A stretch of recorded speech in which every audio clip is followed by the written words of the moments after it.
Faleminderit. Ana, mirë se erdhe në Shqip Story, është shumë kënaqësi e madhe që ti më prezant. Faleminderit ju, është kënaqësi për mua. Fillimisht më lejo që të shuaj kurreshtin time, por edhe të ndjekësit tan. Emri juaj Ana Golja është emri juaj artistik.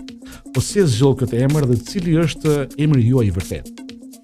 Faktikisht emrin e kam Muazana.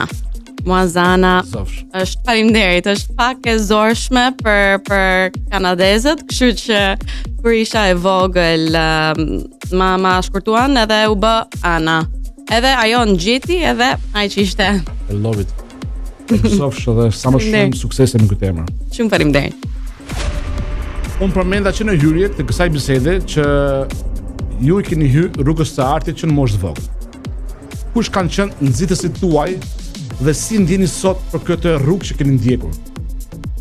Familja e para, e fundit, gjithmonë familja, pa prindrit sidomos, gjitha sakrificat që të bën ata, nuk do isha këtu, edhe nuk do kisha arritur ku jam.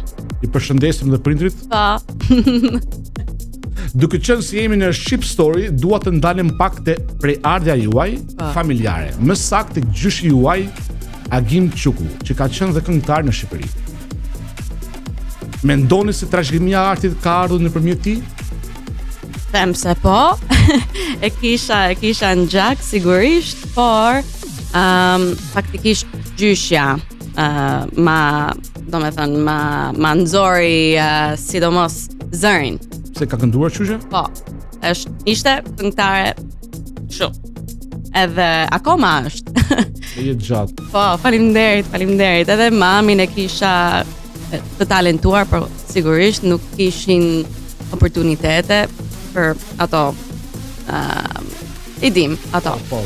Kështu që e kisha në gjak, por kisha shumë mbështetje nga familja për të hyrë në art. Pasioni i ndërthur me punën tuaj ju hapi dyert drejt botës së kinematografisë. Na kujtoni pak cili ishte roli juaj i parë dhe si ishin ndjesitë dhe emocionet që kishit te roli i parë? Roli i parë ishte në një serial amerikan që xhirohesh në Toronto, që është 1-800-MISSING me Vivica Fox edhe Mark Consuelos. Ishte rol i vogël fare, isha 9 vjeçe, edhe emocionet as nuk i përshkruaj dot, po do me thënë ajo eksperjenca parë që pata, edhe ishte prova parë. Prova parë edhe e mora rolin, edhe dita parë në set. Kush të gjeti ty që të tha hajde Ana se ti ke talent për aktorë? Kush të Po, kisha agjente. Okay. Po. Se isha në një konkurrencë kështu Agente kanadeze? Po. Ta mban me emrin? Po, kishte emrin Susan J. Edhe ajo ma çoi, edhe kisha shumë emocione. Sigurisht 9 vjeçe. Edhe po, ato emocione më bën që ta merrsha rolin. Edhe dita parë në set u dashurova me regjisorin, skenaristin e filmit mamën? Jo. Nëse mamën, okay. No, ever. Po, mendoj se kanë qenë me hap të, më thënë, të mbarë, si thënë neve. Po. Se ty tani, ai film ty të dha pastaj lak. Po. Ja, është e vërtet. Okej, ju pas këtij filmi keni pasur dhe role të tjera. A mund të ndani me ndjekësit tanë sekretin se si një aktor e përgatit rolin e tij të ri dhe a ka rituale të veçanta? Ka një sekret që mund të... Po, varet nga roli. Përgatitja varet nga roli. Po gjithmonë për çdo rol filloj me muzikë, që është për mua shumë e rëndësishme. Krijoj një playlist për çdo rol. Wow. Qa muzike... Që ka sekret kjo? Po. Edhe më vën në rol. Edhe pastaj varet nga projekti, varet nga roli. Do me thënë, kur isha në Fallout, në filmin Fallout për Netflix. Bëra 2 muaj trajnim për gjimnastik me hyn në rol. Kur isha nurse. Si quhet nurse? Jo, infirmiere. Në The Cuban, unë isha në spital. Isha 1 vit në spital duke bë volunteer work për të në rol. Kështu që varet nga projekti, varet nga roli. Përveç se keni lutur në role dhe filma dhe seriale, ju keni qenë edhe vetë producente, si është pritur filmi The Cuban? The Cuban u prit shumë më mirë se që prisja, se ishte filmi I parë për ty si producente. Po, e para edhe u shpau, it released. Wow. During the pandemic. Wow. Po. Kështu që nuk ishte release traditional. Edhe po, anyways, u bë mori shumë më shumë promovim se që prisja nga ato circumstances. Edhe dolëm në Best Films of the Summer në Time Magazine. Ishim shortlisted për Oscars për performancën e Louis Gossett Jr., protagonisti. Edhe kështu që doli shumë më mirë se që prisja.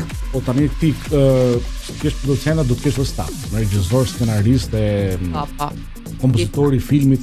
Domethënë ti kishe miq, I kishe gati këto miq, këtë paketë kishe gati në momentin që mori vendimin të bësh producente? Nuk I kisha, po. Domethënë kisha regjisorin, kisha skenaristen, edhe ishin partner me mu si producent. Kështu që ajo package ishte gati. Po të tjerët morën po.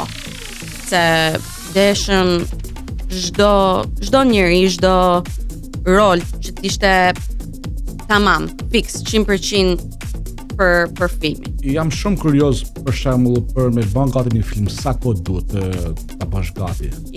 Për shembull kur fillojmë që te guri I parë I themelit. Guri I parë u hodh në 2016 edhe filmi doli në 2019-2020. Edhe ajo ishte shpejt. Shumë shpejt. Kam 2 projekte të tjera që po prodhoj edhe kanë marrë pak edhe më shumë kohë.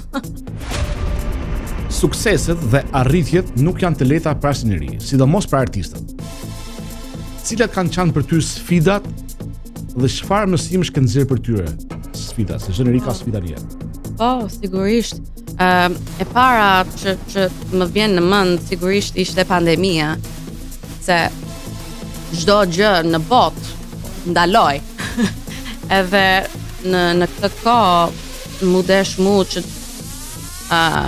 pivot, që ta shikoj si ta nxjerr filmin, ç'a do bëj me karrierën, ç'a do bëj në këtë kohë. Po kisha shumë mbështetje nga partnerët tim edhe njerëzit që bën distribution për filmin edhe gjetëm një mënyrë kreativ me nxjerr filmin. Po ajo periudhë komplet ishte shumë e zorshme. Si çdo artist që ka një ikonë që do ta kopjoje, ju keni një artist që ju ka frymëzuar apo e keni si idhull? Kam disa edhe varet se për çfarë, ose muzik, për aktrim, po në përgjithësi. Me çim të aktrimi? Okej. Aktrimi Meryl Streep. Ajo është për mu mjeshtër. Modeli që ti të frymëzon dhe ke qef ti marrësh në Po. Në performancë asaj. Ajo për mu